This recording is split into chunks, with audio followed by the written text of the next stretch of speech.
What is up guys, Mr. Who's the Boss here, and in this video we're taking a look at Jetpack Joyride on the PlayStation Vita and Android and comparing the two experiences.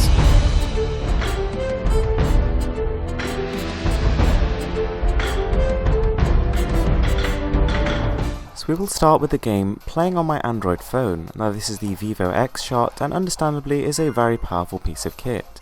Running a Snapdragon 801 processor and 3GB of RAM, this is near the top of the charts in terms of Android performance. So as you would expect, the game is running extremely nicely. The graphics, whilst being retro, are still very well designed. The resolution is 1080p and this is running at a smooth 60 frames per second.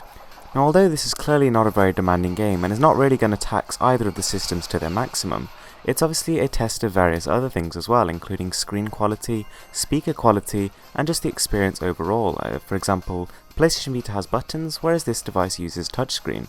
But is that actually an issue? Well, in this particular occasion, no.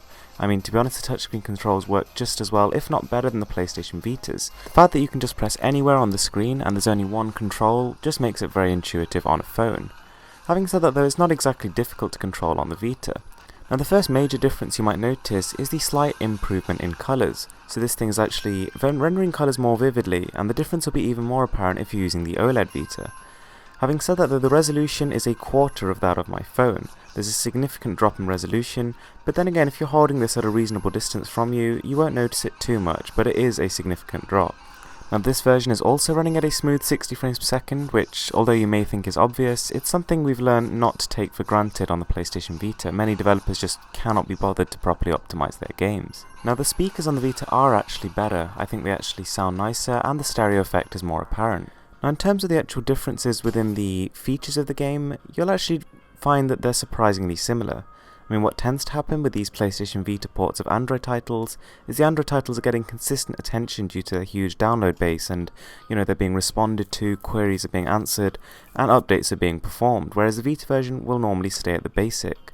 And this has been seen with games like Plants vs Zombies, Age of Zombies, and those sorts of titles.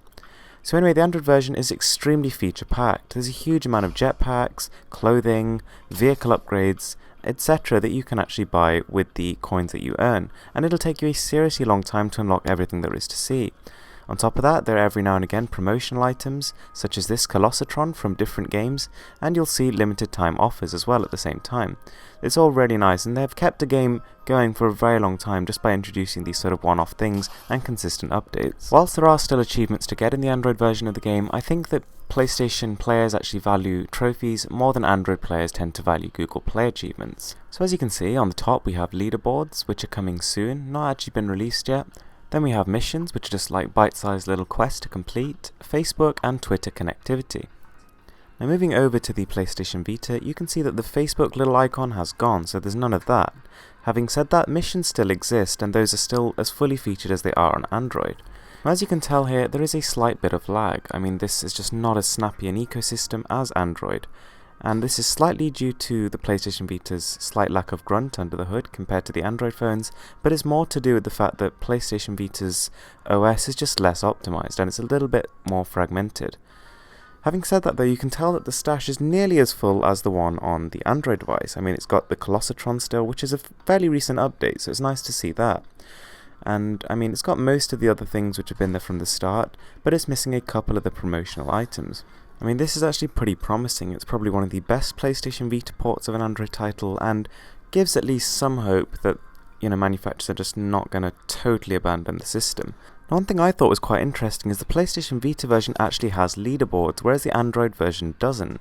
So whether or not these guys have actually taken the time to update this version first, or whether or not it's just a glitch or that my Android one hasn't updated, I'm not sure, but this is still rather unusual indeed.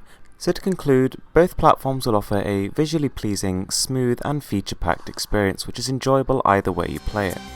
Anyway guys, that's it from me, thanks for watching and I hope you liked this video.